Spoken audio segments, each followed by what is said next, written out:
Hello student, welcome to our channel SDM history.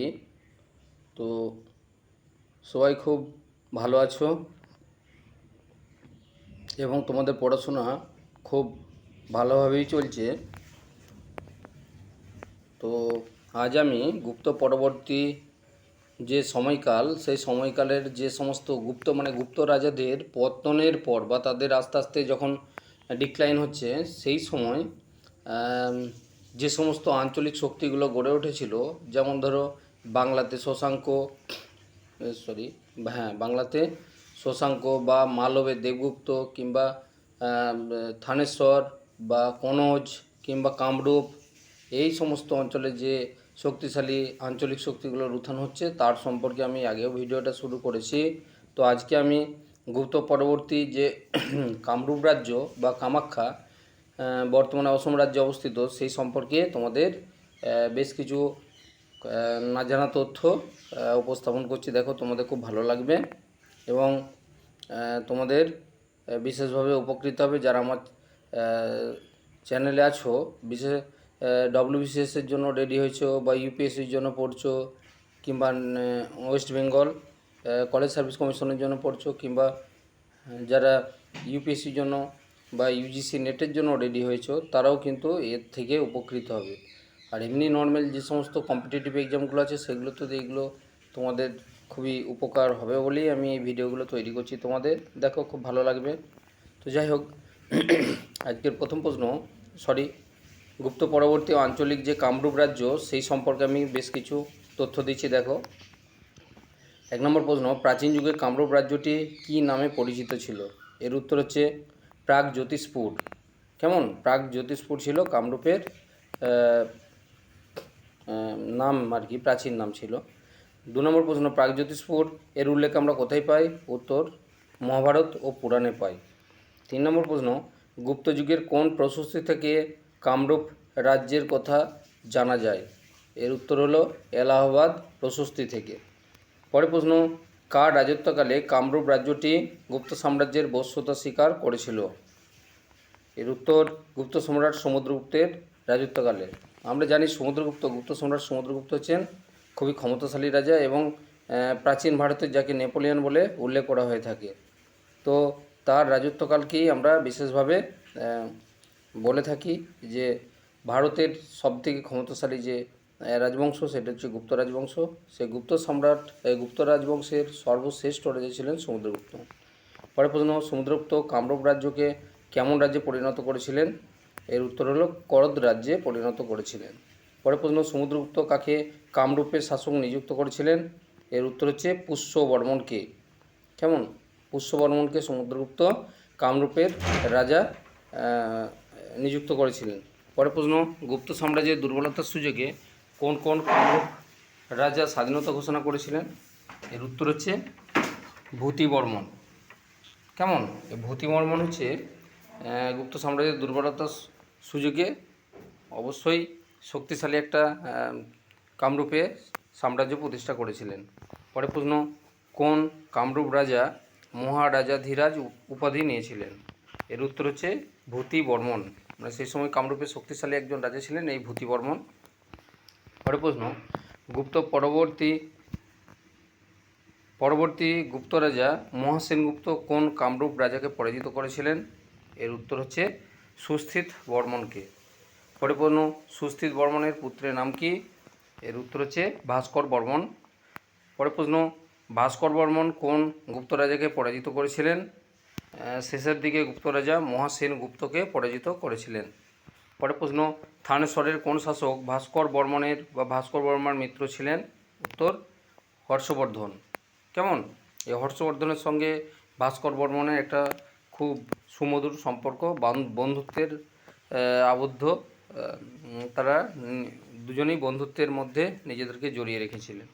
পরের প্রশ্ন, হর্ষবর্ধনের সঙ্গে জোটবদ্ধ হয়ে ভাস্কর বর্মন কাদের বিরুদ্ধে যুদ্ধ করেছিলেন? মালবের রাজা দেবগুপ্ত এবং গৌড়রাজ শশাঙ্কের বিরুদ্ধে। পরের প্রশ্ন, কোন চৈনিক পরিব্রাজক ভাস্কর বর্মনের সময় কামরূপ রাজ্যে এসেছিলেন? এর উত্তর হলো হিউয়েন সাং। পরের প্রশ্ন, হিউয়েন সাং কখন কামরূপ রাজ্যে এসেছিলেন? এর উত্তর হলো হিউয়েনসাং 643 খ্রিস্টাব্দে কামরূপ রাজ্যে এসেছিলেন। কত সালে? না 643 খ্রিস্টাব্দে। কেমন? পরের প্রশ্ন, হিউয়েনসাং কোন ধর্মের লোক ছিলেন? এর উত্তর হলো হিউয়েনসাং বৌদ্ধ ধর্মের লোক ছিলেন বা বৌদ্ধ ধর্মের অনুগামী ছিলেন। পরের প্রশ্ন, হিউয়েনসাং এর গ্রন্থটির নাম কি? এর উত্তর হলো সি ইউ কি। কেমন? পরের প্রশ্ন, সি ইউ কি কথাটির অর্থ কি? এর উত্তর হলো বৌদ্ধ রাজ্য সমূহের যে বিবরণ। অর্থাৎ হিউয়েনসাং যখন ঘুরতে এসেছিলেন ভারতবর্ষে, তখন তিনি ভারতের যে রাজ্যগুলো বৌদ্ধ রাজ্যের অন্তর্ভুক্ত ছিল সেই রাজ্যগুলির যে বিবরণ সেটি তিনি দিয়েছিলেন। পরের প্রশ্ন, হিউয়েনসাংয়ের মত অনুসারে ভাস্কর বর্মন কোন ধর্মের লোক ছিলেন? এর উত্তর হচ্ছে ব্রাহ্মণ্য হিন্দু ধর্মের। কেননা হিউয়েনসাং একটা সময় ভাস্কর বর্মনের রাজ্য অর্থাৎ কামাখ্যা বা কামরূপ রাজ্যে বা প্রাগজ্যোতিষপুরমে তিনি গিয়েছিলেন। পরের প্রশ্ন, ভাস্কর বর্মনের পরধর্ম সম্পর্কে হিউয়েনসাংয়ের মত কী ছিল? এর উত্তর হলো ভাস্কর বর্মন ছিলেন পরধর্ম সহিষ্ণু, মানে অন্য ধর্মের প্রতি তার সহনশীলতার গুণ পাওয়া গিয়েছিল। পরে কামরূপ রাজ্যের অবস্থান কখন হয়েছিল? এর উত্তর হচ্ছে ভাস্কর বর্মনের মৃত্যুর পর। পরের প্রশ্ন, কামরূপ রাজ্যটি বর্তমানে কোথায় অবস্থিত? বর্তমানে এটি অসম রাজ্যের কামাখ্যা জেলাতে অবস্থিত। পরের আসছি আমি থানেশ্বরের পুষ্যবতী বংশ। তো এই যে পুষ্যবতী একটি আঞ্চলিক শক্তি গুপ্ত পরবর্তী যুগে, সেই জন্য এই থানেশ্বর সম্পর্কে আমি তোমাদের ভিডিও তৈরি করছি। তো দেখো, তোমাদের প্রশ্নগুলো খুব ভালো লাগবে। তো পুষ্যবতী বংশের প্রতিষ্ঠাতা কে ছিলেন? উত্তর হলো রাজা পুষ্যবতী। অনেক মতে বা অন্য মতে নরবর্ধন। কেমন? পরের প্রশ্ন, রাজা পুষ্যবতী কোথায় রাজত্ব করতেন? উত্তর থানেশ্বরে। থানেশ্বর রাজ্যের প্রতিষ্ঠাতা কে ছিলেন? এর উত্তর হলো রাজা পুষ্যবতী। পরের প্রশ্ন, থানেশ্বর বর্তমানে কোন রাজ্যে অবস্থিত? উত্তর হলো হরিয়ানা। তো প্রসঙ্গক্রমে বলে রাখি, আমি 2025 সালে যে অক্টোবর মাসের দুর্গাপুজোর ছুটি থাকে, সে সময় স্কুল বন্ধ থাকার জন্য আমি প্রায় 17 দিনের জন্য উত্তর ভারত বেড়াতে গিয়েছিলাম। তো সেখানেতে এই হরিয়ানা রাজ্যের থানেশ্বর, যেখানে হচ্ছে হর্ষবর্ধনের ঢিপি আছে, তোমরা যদি কখনো নিজেরা যাও দেখতে পাবে, ওখানে হর্ষের টিলা বা হর্ষের ঢিপি বলে একটা জায়গা আছে। তো সেখানে তো তোমাদের বিশেষভাবে লক্ষ্য করবে, যখন বিদেশিরা আক্রমণ করেছিল তখন হর্ষবর্ধনের যে অঞ্চল বা রাজধানী, সেগুলো এখন ভগ্নস্তূপে পরিণত হয়ে গেছে। সেখানে এখন গবেষণা চলছে। তো আমি ওখান থেকে কুরুক্ষেত্র গিয়েছিলাম, যেখানে মহাভারতের যুদ্ধের ক্ষেত্রটা আর কি। তো অনেকেই বলে থাকে যে হচ্ছে এগুলো কল্পকথা, কিন্তু আমি বাস্তবটা দেখে এসেছি। ও কুরুক্ষেত্র যে মাঠ বা কুরুক্ষেত্র স্থান, সেটা এখনও পর্যন্ত বিরাজমান আছে। কেমন? তো যদি তোমরা বড় হও এবং নিজেদেরকে প্রতিষ্ঠিত হওয়ার পর অতি অবশ্যই যেও, সেখানে দেখতে পাবে থানেশ্বর রাজ্য বর্তমানে এখনও রয়েছে, যেটি হরিয়ানা রাজ্যে অবস্থিত, এবং এই হরিয়ানাতে কুরুক্ষেত্র অবস্থিত। কেমন? আর হরিয়ানারই দক্ষিণ পশ্চিম দিকটায় আছে তোমাদের উত্তর পশ্চিম দিকে পানিপথ বলে একটা জায়গা আছে, যেটা দিল্লির কাছাকাছি অঞ্চল আর কি, যেখানে পানিপথের যুদ্ধ হয়েছিল। তো যাই হোক, এই হরিয়ানা রাজ্য অবশ্যই সেখানেতে হর্ষবর্ধনের রাজধানী তোমরা দেখতে পাবে। পরে প্রশ্ন, পুষ্যভূতি বংশ অন্য কোন বংশ নামে পরিচিত? উত্তর বর্ধন রাজবংশ। পরে প্রশ্ন, হিউয়েনসাং বর্ধন বংশকে কোন জাতি বলেছেন? এর উত্তর হলো বৈশ্য জাতি। বৈশ্য মানে ব্রাহ্মণ, ক্ষত্রিয়, বৈশ্য, শূদ্র, সেই 4টি জাতির সম্পদের কথা বলা হয়েছে। তাহলে বৈশ্য কি না, যারা ব্যবসা বাণিজ্যের সঙ্গে যুক্ত তাদেরকে বৈশ্য বলা হতো। পরে প্রশ্ন, বাণভট্ট রাজা পুষ্যভূতিকে কোন ধর্মের লোক বলেছেন? উত্তর শৈব ধর্মের। পরে প্রশ্ন, পুষ্যভূতি বংশের ইতিহাস জানার প্রধান উপাদানগুলি কী কী? এটি ভেরি ভেরি ইম্পর্টেন্ট অংশ, কারণ এখান থেকেই প্রশ্ন হয়তো হয়ে থাকে অনেক সময়। বাণভট্টের হর্ষচরিত, অর্থাৎ গ্রন্থটা হচ্ছে হর্ষচরিত, তার রচয়িতা হচ্ছে বাণভট্ট। মহাযান বৌদ্ধ গ্রন্থ, আর্য মঞ্জুশ্রী মূলকল্প, চীনা পর্যটক হিউয়েনসাংয়ের সেউকি গ্রন্থ, নালন্দাশীল বাঁশখেরা তাম্রশাসন, মধুবনী তাম্রপট বা তাম্রশাসন, সোনাপদ তাম্রপট, দ্বিতীয় পুলকেশীর আইহোল শিলালিপি, এছাড়া হর্ষবর্ধনের যে মুদ্রা। এই এতগুলি তথ্য থেকে আমরা জানতে পারি পুষ্যভূতি বংশের ইতিহাসের কথা। পরের প্রশ্ন, থানেশ্বরের রাজা পুষ্যভূতির পরবর্তী বংশধর কারা ছিলেন? এর উত্তর হলো রাজা পুষ্যভূতির পরবর্তী বংশধররা হলেন যথাক্রমে নরবর্ধন, প্রথম রাজ্যবর্ধন, আদিত্যবর্ধন ও প্রভাকর বর্ধন। পরের প্রশ্ন, থানেশ্বরের রাজা প্রভাকর বর্ধন কোন কোন উপাধি নিয়েছিলেন? এর উত্তর হচ্ছে গুর্জর, প্রজাগড়, সিন্ধু রাজগড়, হুন হরিণ কেশরী, মহারাজা ধীরাজ, পরম ভট্টারক। এই উপাধিগুলি নিয়েছিলেন প্রভাকর বর্ধন। পরের প্রশ্ন, প্রভাকর বর্ধনের দুজন রাজবৈদ্যের নাম করো।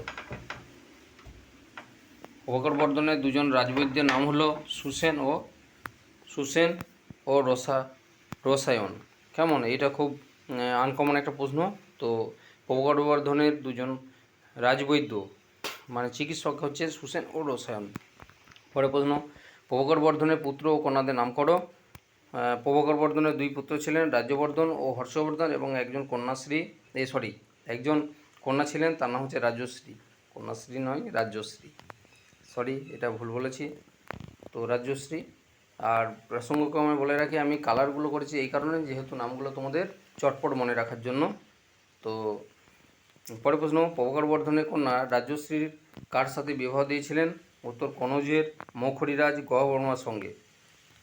পরের প্রশ্ন, এই কনৌজ কিন্তু একটু মনে রাখবে, কনৌজ বর্তমানে দিল্লিতে অবস্থিত। কেমন, থানেশ্বর হচ্ছে হরিয়ানাতে আর কনৌজ হচ্ছে দিল্লিতে অবস্থিত। পরের প্রশ্ন, প্রভাকর বর্ধন কোন দেবতার পরম ভক্ত ছিলেন? এর উত্তর হলো সূর্য দেবতা। পরের প্রশ্ন, প্রভাকর বর্ধনের স্ত্রী কে ছিলেন? যশোমতী। পরের প্রশ্ন, প্রভাকর বর্ধনের কীভাবে মৃত্যু হয়েছিল? উত্তর হুন আক্রমণে তিনি প্রতিহত করতে গিয়েছিলেন এবং 605 খ্রিস্টাব্দে তার মৃত্যু হয়েছিল। পরের প্রশ্ন, প্রভাকর বর্ধনের মৃত্যুর পর কনৌজের সিংহাসনে কে বসেছিলেন? এর উত্তর হচ্ছে তাঁর জ্যেষ্ঠ পুত্র দ্বিতীয় রাজ্যবর্ধন 605 খ্রিস্টাব্দে সিংহাসনে বসেছিলেন। পরের প্রশ্ন, রাজ্যবর্ধনের ভগ্নিপতি গহবর্মাকে কারা হত্যা করেছিলেন? এর উত্তর হচ্ছে মালবের রাজা দেবগুপ্ত ও গৌড়রাজ শশাঙ্ক। পরের প্রশ্ন, রাজর্ষিকে তারা কি করেছিলেন? উত্তর কনৌজের কারাগারে বন্দি করে রেখেছিলেন। পরের প্রশ্ন, কে পরম সৌগত উপাধি নিয়েছিলেন? এটা 2023 সেটেতে এসেছিল রাজ্য কলেজ সার্ভিস কমিশনে, যে কে পরম সৌগত উপাধি নিয়েছিলেন। তো এর উত্তর হচ্ছে রাজ্যবর্ধন। কেমন, পরের প্রশ্ন, রাজ্যবর্ধন কার উপাসক ছিলেন? এর উত্তর হচ্ছে গৌতম বুদ্ধের উপাসক ছিলেন। পরের প্রশ্ন, রাজ্যবর্ধনের প্রধানমন্ত্রী কে ছিলেন? এর উত্তর হচ্ছে ভান্ডি। পরের প্রশ্ন, মালবের রাজা দেবগুপ্তকে কে হত্যা করেছিলেন? এর উত্তর হলো রাজ্যবর্ধন। কেমন, রাজ্যবর্ধনকে কে ধোঁকা দিয়ে হত্যা করেছিলেন? এর উত্তর হলো গৌড়রাজ শশাঙ্ক। রাজ্যবর্ধনের মৃত্যুর পর কে সিংহাসনে বসেছিলেন? উত্তর হর্ষবর্ধন 606 খ্রিস্টাব্দে। হর্ষবর্ধন যখন সিংহাসনে বসেন তখন তার বয়স কত ছিল? এর উত্তর হলো মাত্র 16 বছর বয়স ছিল। হর্ষবর্ধন সিংহাসনে বসার পর কী উপাধি নিয়েছিলেন? উত্তর শিলাদিত্য। পরের প্রশ্ন, হর্ষাব্দ গণনা কখন শুরু হয়েছিল? উত্তর 606 খ্রিস্টাব্দে, যখন হর্ষবর্ধন সিংহাসনে বসেছিলেন। পরের প্রশ্ন, হর্ষ সম্বত কে প্রচলন করেছিলেন? এটিও হর্ষবর্ধন প্রচলন করেছিলেন। মানে হর্ষবর্ধন সিংহাসনে বসার পর এক প্রকার মুদ্রা প্রবর্তন করেছিলেন, যেটি হর্ষ সম্বতের রূপে পরিণত হয়েছিল। পরের প্রশ্ন, আইহোল শিলালিপিতে হর্ষবর্ধনকে কী নামে অভিহিত করা হয়েছিল? উত্তর সকলোত্তর পথনাথ। তাহলে সকলোত্তর পথনাথ মানে সকল উত্তর ভারতের অধিপতি বলে উল্লেখ করা হয়েছিল আইহোল শিলালিপিতে। পরের প্রশ্ন, রাজ্যবর্ধন এবং গ্রহবর্মার মৃত্যুর পর কনৌজ ও থানেশ্বরের দায়িত্ব কে গ্রহণ করেন? উত্তর হর্ষবর্ধন। পরের প্রশ্ন, হর্ষবর্ধন কনৌজ ও থানেশ্বরের মিলিত রাজধানী কোথায় প্রতিষ্ঠা করেন? এটা ভেরি ইম্পর্টেন্ট প্রশ্ন। এর উত্তর হবে কনৌজে, থানেশ্বরে নয় কিন্তু, কনৌজে তিনি মিলিত রাজধানী নির্মাণ করেছিলেন। হর্ষবর্ধনের সময় মগধের রাজা কে ছিলেন? উত্তর পূর্ববর্মা। পরের প্রশ্ন, হর্ষবর্ধনের সমসাময়িক দক্ষিণের চালুক্য বংশের রাজা কে ছিলেন? উত্তর হলো দ্বিতীয় পুলকেশী। পরের প্রশ্ন, হর্ষবর্ধনের সমসাময়িক বল্লভীর রাজা কে ছিলেন? এর উত্তর হলো দ্বিতীয় ধ্রুবসেন। হর্ষবর্ধনের সমসাময়িক গুর্জর রাজা কে ছিলেন? উত্তর দ্বিতীয় দদ্দ। পরের প্রশ্ন, হর্ষবর্ধন নিজে কন্যার সঙ্গে কার বিবাহ দিয়েছিলেন? উত্তর বল্লভী রাজা দ্বিতীয় ধ্রুবসেনের।